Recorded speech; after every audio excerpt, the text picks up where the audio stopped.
Hello everybody, welcome to Yours Education Hub. So today we will be starting BCom semester 2 का subject which is drug abuse. In this it includes total 5 sections and आज हम section A करेंगे जिसमें chapters आते हैं meaning of drug abuse and nature, extent of drug abuse in India and Punjab, and third is consequences of drug abuse on individual, education, employment and income. So this is the part of section A. Today we will be doing the first chapter of section A, which is meaning of drug abuse and nature. So let's start. Meaning of drug abuse and nature. First of all, we will be studying meaning of drug abuse. Generally, the word drug is used for a drug and a medicine, and they are misunderstood for the same thing. Whereas medicines are used to obtain positive results and it is used on doctor's prescription only, but when anybody starts to take it without consulting a doctor in more than required amount, then he starts depending on them physically and psychologically. Then these medicines turn to be drugs for him and he became an addict to these drugs. So इसमें वो क्या बोल रहे हैं, पहले उन्होंने बताया कि ड्रग्स क्या होता है. जो ड्रग होता है उसको हम एज अ ड्रग्स, जो नशे होते हैं वो भी बोलते हैं और मेडिसिन को भी हम ड्रग्स बोलते हैं. सो दोनों को मिसअंडरस्टूड किया जाता है. सो इनमें डिफरेंस क्या है? बेसिकली हम मेडिसिन को भी ड्रग बोलते हैं और जो नशे होते हैं उनको भी हम ड्रग्स बोलते हैं. इनमें डिफरेंस क्या है? लोग इनको सेम चीजें समझते हैं, बट जो मेडिसिन होती हैं वो पॉजिटिव रिजल्ट के लिए होती है. मतलब अगर हमें कोई इशू है तो वो हमें ठीक कर देता है और वो हमें डॉक्टर्स के प्रिस्क्रिप्शन के साथ लेनी होती है एंड जितनी क्वांटिटी उन्होंने बताई है उतनी क्वांटिटी में लेना होता है. बट ड्रग वो चीज हो जाती है जो हम डॉक्टर के प्रिस्क्रिप्शन के बिना लेते हैं एंड हम एक्सेसिव अमाउंट में लेने लगते हैं. मतलब हम ना किसी से पूछते हैं कि हमें कितनी अमाउंट लेनी चाहिए या कितना, हमें डॉक्टर को पूछते हैं कि हमें हमारे लिए ये सही है या नहीं. हम सिर्फ उसको कंज्यूम करते रहते हैं. सो वो क्या करता है, फिर वो फिजिकल और साइकोलॉजिकल हमारी बॉडी पे इफेक्ट डालता है. सो वो जो मेडिसिन होती हैं वो they turn into drugs when we don't take it according to the doctor's prescription and we taking in the more than the required amount. So जब वो पर्सन ड्रग्स का एडिक्ट बन जाता है, उसको आदत लग जाती है, तब हम उस मेडिसिन को ही ड्रग बोल देते हैं. I hope it's clear. So, drug is such a chemical or natural substance that affect the emotions, power of thinking and human consciousness. Drug एक ऐसा केमिकल होता है. अब हम ड्रग मेडिसिन वाले ड्रग की बात नहीं कर रहे, हम बात कर रहे हैं जो हम एक्सेस अमाउंट में लेते हैं और बिना किसी की प्रिस्क्रिप्शन के लेते हैं. सो ड्रग एक वो केमिकल या एक नेचुरल सब्सटेंस भी हो सकता है जो हमारी इमोशंस, हमारी पावर और हमारी थिंकिंग को कंट्रोल करे, उसको इफेक्ट करता है. It brings changes in human behaviour. It is also called drug और ओपिएट. वो हमारे ह्यूमन बिहेवियर को चेंज कर देता है. आपने देखा होगा कि जितने भी लोग नशे करते हैं वो बहुत अजीब सा गलत बिहेवियर करते हैं. सो वो ड्रग्स लेते हैं, वो मेडिसिन नहीं लेते, वो ड्रग्स लेते हैं. उनको हम ड्रग या ओपिएट भी बोल देते हैं. In medical science, where doctors suggest medicine to patient, their motive is to eradicate the particular disease. But if a person start taking these medicines in more than the required amount, then they turn as drugs. अब वो क्या बोलते हैं, जब जो हम medical side में देखते हैं, ये तो हमने जो ऊपर पढ़ा ये हो गया ड्रग. अब जो मेडिकल की फील्ड में हम जिन चीज़ों को ड्रग्स बोलते हैं वो मेडिसिन होती हैं जो कि पेशेंट को उनके डिजीजेस ख़त्म करने के लिए दी जाती हैं. अगर उनको कोई प्रॉब्लम है, अगर उनको कोई बीमारी है तो वो ख़त्म हो जाए इसलिए हम उनको देते हैं. पर जब वो पर्सन मेडिसिन बहुत ज़्यादा अमाउंट में लेने लग जाए उसको हम ड्रग्स बोल देते हैं, वो ड्रग्स में बदल जाती हैं. These drugs changes the physical and psychological process of the person. अब ये जो नशे होते हैं, मतलब जो हम ज़्यादा अमाउंट में लेते हैं या जिनको हम ओपिएट्स भी बोल देते हैं, ये पर्सन की फिजिकल और साइकोलॉजिकल प्रोसेस में बहुत ज़्यादा इफेक्ट करता है. पर्सन का फिजिकल अपीयरेंस खराब हो जाता है. पर्सन की जो साइकोलॉजी है, मतलब जो उसके सोचने का प्रोसेस है, वो एकदम खराब हो जाता है. In the same way coffee, alcohol, tobacco and tea are also categorized as opiates in the medical science. अब हम कॉफ़ी या चाय कितने मज़े से पीते हैं, बट जो मेडिकल साइंस है, जो मेडिसिन मतलब जो डॉक्टर्स है, वो इनको भी ड्रग्स ही मानते हैं, इनको भी ओपिएट्स ही मानते हैं बिकॉज इनमें बहुत ज़्यादा कैफीन होता है.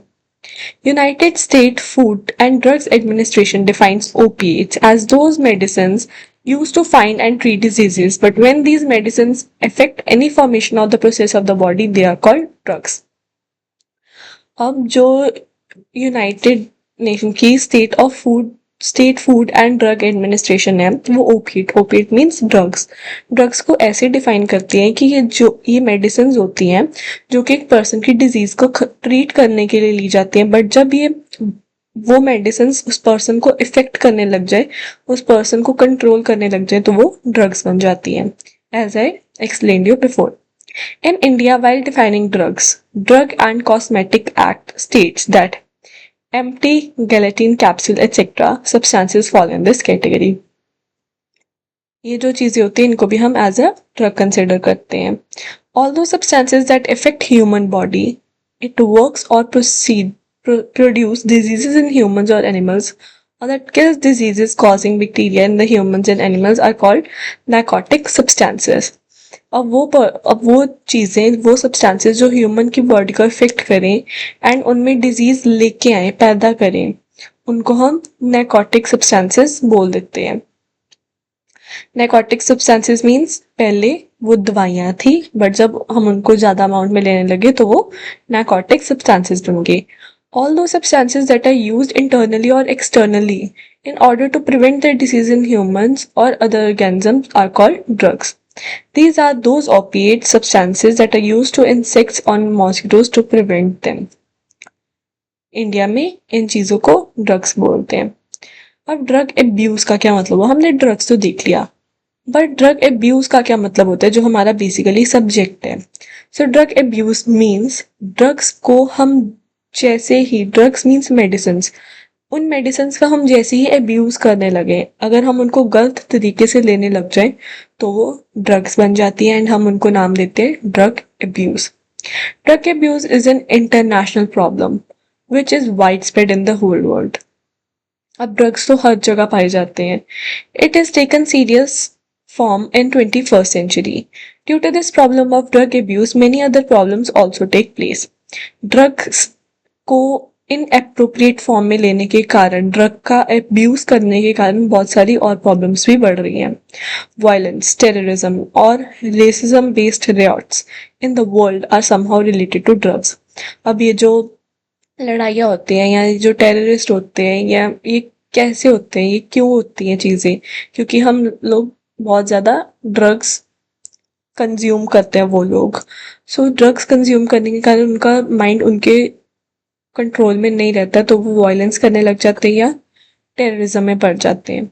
According to Oshikoya and Ali, non-doctor use of narcotic drugs is called the drug abuse, which affects psychoactiveness, changes the state of body. It is taken according to own will without consulting a doctor. It is very harmful. अब non doctor use मतलब doctor को बिना पूछे जो हम medicine लेते हैं, जो हम ड्रग्स लेते हैं, उनको हम ड्रग एब्यूज बोलते हैं. जो क्या करते हैं, हमारी साइको एक्टिवनेस, हमारी बॉडी को बिल्कुल ही चेंज कर देते हैं, और जो हम अपनी मर्जी से लेते हैं without consulting doctor. As I said before, narcotic drugs क्या होते हैं? पहले वो दवाइयाँ थी, बट जब हमने उनको अपनी मर्जी से लेना शुरू कर दिया एक्सेस अमाउंट में, तो वो नैकोटिक ड्रग्स बन गई. Drug abuse is considered bad in the society because when a person starts taking it in increased amounts, he become addicted to it and become physically and psychologically dependent on them. Drug abuse मतलब drugs को गलत तरीके से use करना हमारी society में बहुत बुरा माना जाता है, बिकॉज जब वो पर्सन ज़्यादा अमाउंट में लेने लग जाता है, उसको उसकी आदत हो जाती है, वो एडिक्ट हो जाता है उस चीज़ से, तो वो पर्सन फिजिकली और साइकोलॉजिकली उस चीज़ पे ही डिपेंड हो जाता है. अगर उसको वो ड्रग ना मिले तो वो पर्सन पागल हो जाता है, वो कुछ भी कर सकता है. WHO, world health organization, an agency of UNO, states that, अब जो WHO है, वर्ल्ड हेल्थ ऑर्गेनाइजेशन, वो क्या कहती है? ड्रग अब्यूज मीन्स दो situations created by abuse of natural और synthetic substances which are periodic और for long term.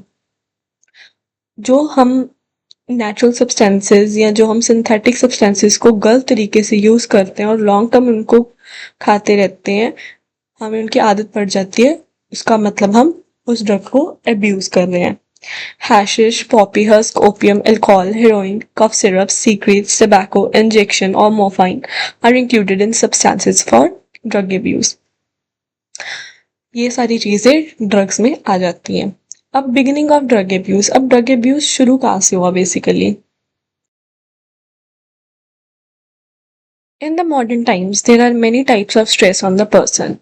To get rid of these stress, the habit of taking opiates starts because after taking these, the person feels an eternal bliss.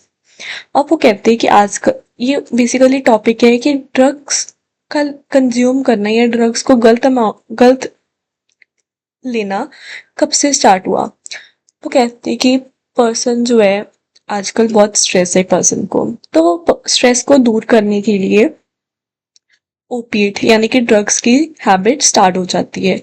जब वो person किसी चीज को consume करता है जिसको खाने से उसको अच्छा लगता है, तो वह इटर्नल ब्लिस में चला जाता है, मतलब उसको फिर थोड़ा रिलैक्स फील होता है। Generally this is notice that drug abuse starts in teenage. Drug abuse कब से स्टार्ट हो जाता है? टीनेज से, because this is the stage when they don't know the difference between good or bad, so they quickly mislead and turn towards the drugs.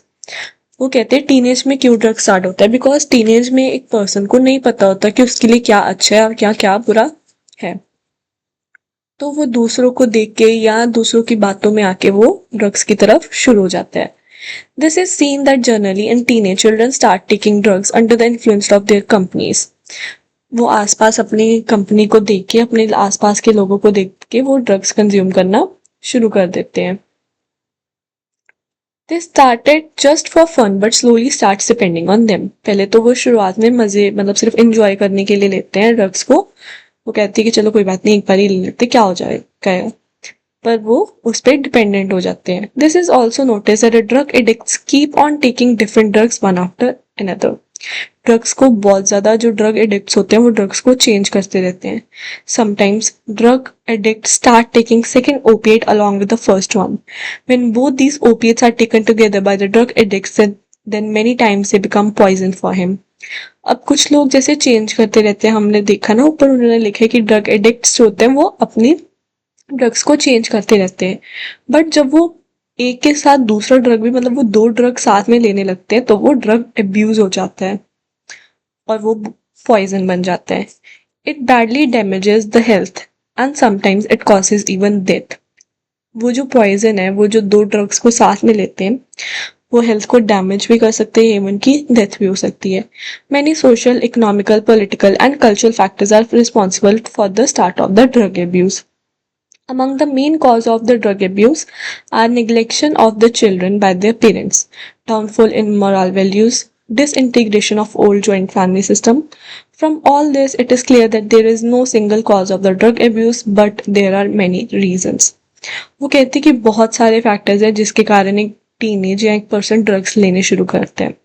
It can be social factor, it can be economical, it can be political. अब ये तो उनकी categories होगी, but main cause क्या है, main reason क्या है?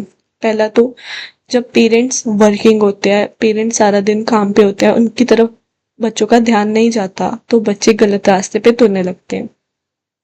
Moral values, जब वो पर्सन को एक उसकी मॉरल वैल्यू पता ही नहीं है, उसको पता ही नहीं कि उसके लिए क्या अच्छा है क्या गलत है, कोई उसको बता ही नहीं रहा, तो वो गलत काम में पड़ जाते हैं। Disintegration of old joint family system, पहले फैमिलीज बड़ी होती थी, जॉइंट होती थी, तो कोई ना कोई बच्चों पे ध्यान रख लेता था, बट जैसे जैसे फैमिलीज छोटी हो रही हैं तब तब एक दूसरे पे ध्यान कम दे रहे हैं। सो ऐसे बहुत सारे रीजन है, सिर्फ एक रीजन नहीं हो सकता ड्रग्स को स्टार्ट करने का, there can be many reasons. अब types of drugs on the basis of types of drugs on social basis. पहले क्या है? Social basis. सोशल बेसिस पे दो ड्रग्स होते हैं, legal and illegal. Legal drugs are those drugs for which the consultation of doctors is not required. It is the legal to buy these drugs from any place. These drugs are called OTC, over the counter. Oxydone, Celipidone, and Methadone comes in the category of the legal drugs. Inhalants are also in this category. अब legal drugs वो वाले होते हैं जो कि जिनको खाने के लिए डॉक्टर की ज़रूरत नहीं कर पड़ती, मतलब डॉक्टर की कंसल्टेंट लेना ज़रूरी नहीं है, ये हम किसी भी जगह से मिल जाती हैं। इनको हम ओवर द काउंटर भी बोलते हैं। एंड ये कुछ नाम है, ये कुछ कैटेगरीज है किसकी, लीगल ड्रग्स की। एंड इनहेलेंस, जो मतलब जब हमारा नोज ब्लॉक हो जाता है तो हम इनहेल करते हैं ना, वो भी इसी कैटेगरी में आते हैं। Second one is illegal drugs, जो doctor, because no doctor could prescribe these drugs, क्योंकि ये कोई भी डॉक्टर प्रिस्क्राइब नहीं करता तो ये इलीगल माने जाते हैं। Heroin, cocaine, marijuana are the drugs of the illegal drugs category. They are illegal because no doctor prescribe these drugs without a license. ये ड्रग्स कोई भी डॉक्टर प्रिस्क्राइब नहीं करता। अब है on the basis of effect, पहले था social basis, अब है इफेक्ट। अब वो कैसे हमारी बॉडी को इफेक्ट करते हैं। एक तो होते हैं साइको एक्टिव और दूसरे होते हैं नॉन साइको एक्टिव। ये कैसे हमारी बॉडी को इफेक्ट करते हैं, ये उसके बेसिस पे है। साइको एक्टिव वो वाले होते हैं जो particularly thinking and behaviour of the person पे इफेक्ट करते हैं, मतलब पर्सन की सोचने की शक्ति या उस वो जो बिहेव कर रहा है वो उस पे उसका कोई कंट्रोल ही नहीं रहता। वो पर्सन कुछ भी सोचता है, कुछ भी करता है, कुछ भी बोलता है। These are the chemical substances that affect psychological state of the person. ये पर्सन की साइकोलॉजी, मतलब उसकी सोचने की थिंकिंग, उसके उसके ऊपर अपना कंट्रोल नहीं रहता basically. Sometimes this is notice that the youth start taking this drugs just as the hobby but became an addict to it later and his body began to be dependent on these drugs. पहले तो ये person, कोई भी person जब drug start करता है तो वो अपने इंजॉयमेंट के लिए करता है, बट लेटर ऑन वो उस पर डिपेंडेंट हो जाता है एंड उसका उसके ऊपर कंट्रोल नहीं रहता। Sometimes these are prescribed by doctors to use as medicines, but abuse of these turns out as a drug abuse. Tobacco, alcohol are the category of the psychoactive drugs, whereas cocaine and caffeine are illegal psychoactive drugs. तो वो क्या बोलते हैं कि ये तो पहले तो ये डॉक्टर के प्रिस्क्रिप्शन से लेते हैं, बट जब भी एक्सेसिव यूज में हो जाता है, after that these become drugs. Tobacco and alcohol इन कैटेगरीज में आते हैं साइकोएक्टिव ड्रग्स में, and cocaine and caffeine illegal psychoactive, जिनको डॉक्टर की जरूरत नहीं पड़ती, illegal. Non psychoactive drugs, non psychoactive drugs are those opiates drugs which not affects the brain, neither affects the process of the mind. ना ये brain पे effect करता है, ना ये माइंड पे इफेक्ट करता है। ये किस पे इफेक्ट करता है, सीधा हार्ट पे या रेस्पिरेटरी सिस्टम पे, इंटेस्टाइन पे। Antifungal, antibacterial and antiviral are main among them. These should be used on the medical prescription, but when they are used in excess, they turn into drugs. ये जो non psychoactive होते हैं, ये person को out of control नहीं करते, but ये person की इंटरनल बॉडी पूरी खराब कर देते हैं। Next is types of drugs on the basis of use. पहला हमने देखा था सोशल, फिर हमने देखा था इफेक्ट एंड अब यूज। पहला होता है अपर्स। अपर्स मीन्स जो सेल्फ कॉन्फिडेंस पे इफेक्ट करते हैं, कॉन्फिडेंस को बिल्कुल अप कर देते हैं, मीन्स पर्सन बहुत एनर्जेटिक फील करता है। डाउनर्स, डाउनर्स मीन्स जो कि पर्सन को एकदम टेंशन फ्री बना देता है, मतलब पर्सन को कुछ होश नहीं रहता कि वो कहाँ पे है कहाँ पे नहीं, वो पर्सन एकदम ही अपनी मस्ती में रहता है। एंड हेलुसिजन आर वो ड्रग्स होते हैं जिससे पर्सन कभी सैड फील करता है, कभी खुश फील करता है, एंड कभी वो सिर्फ सोता ही रहता है। So let's read them. Uppers. These are those drugs which when boost up the self-confidence in the person and he feels excess energy in the body. Commonly found in the upper drugs are speed, crack, cocaine and ecstasy. Downers. Downers are those opiates that are generally found in narcotic drugs. They present in alcohol, heroin and hashish. They act as sedatives and the person feels tension free after its use. Person feels relaxed. Hallucinogens. These drugs which cause hallucinations on the person, like sometimes he feels sad, sometimes happy, and sometimes he keep on sleeping. These drugs are called hallucinogens because they create illusions. वो person में illusions create करते हैं. Mescaline and LSD are under the category of hallucinogens. Next, अब इसका conclusion क्या है? हमने जो इतना सब पढ़ा इसका कंक्लूजन क्या है? After studying the concept and the overview of drug abuse we came to know the conclusion that whatever type of opiate is there, whether legal or illegal, psychoactive or non-psychoactive, uppers, downers, hallucinogens, all affect badly on the physical and the mental health of the person and humiliate him in the society and come under the economic pressure. अब इस सारे chapter का conclusion क्या है? वो कहते कि drug abuse, जब हम किसी चीज को गलत तरीके से यूज करते हैं, ज्यादा तरीके गलत तरीके से उसको लेने लग जाए, चाहे वो कोई भी है, लीगल है, इलीगल है, साइकोएक्टिव है, नॉन साइकोएक्टिव है, अपर्स, डाउनर्स, हेलुसिनोजेंस, कुछ भी है, किसी भी तरह का वो जो ओपिएट है, वो जो ड्रग है, वो पर्सन को फिजिकली या मेंटल तरीके से खराब ही करता है। पर्सन को सोसाइटी में, जब पर्सन को अपने बिहेवियर पे, अपने मेंटल हेल्थ पे कंट्रोल ही नहीं होगा, वो कुछ भी करेगा तो सोसाइटी में उसकी बेइज्जती होगी। एंड जब वो ड्रग्स में एडिक्ट हो जाता है, उसको बस किसी भी तरीके से पैसे चाहिए होते हैं ड्रग्स खरीदने के लिए, तो वो सारे पैसे अपने खत्म कर देता है एंड इकोनॉमिक प्रेशर के अंदर आ जाता है। So, this was it for the first chapter. In the next class, we'll do the second chapter of the section A, which is extent of drug abuse in India and Punjab. So, thank you.